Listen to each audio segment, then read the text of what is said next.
ఈ మధ్యలో అమ్మాయిలకి ఆడవాళ్ళకి ఏంటనంటే సొసైటల్ ప్రెషర్స్ ఉంటాయి. పెళ్లి చేసుకోవాలి, లేకపోతే త్వరగా ఇంకెన్ని సంవత్సరాలు నువ్వు చదువుకుంటావు, ఏదో ఒక జాబ్ చేయనా అన్నప్పుడు అమ్మాయిలు కూడా గుర్తుంచుకోవాల్సిన విషయం ఏంటంటే మాక్సిమం 3 అటెంప్ట్లు అండి. ఎవరైనా సరే అబ్బాయిలైనా అమ్మాయిలు 3 అటెంప్ట్లు ఇవ్వాలి.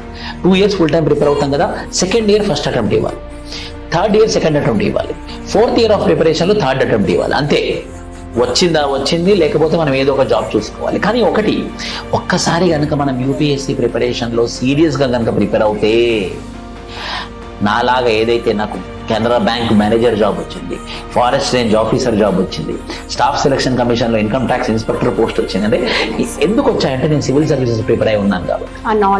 ఆ నాలెడ్జ్ యూజ్ అవుతుంది. ఇది ఎందుకు ఎగ్జాంపుల్లా చెప్పాను అని అంటే, మీరు చదువుకుంది మీ నాలెడ్జ్ వేస్ట్ అవ్వదు, అదో బంగారు గని లాంటిది. అది దాని తర్వాత మీరు ఏ ఎగ్జామ్ రాసినా కూడా యూజ్ అవుతుంది.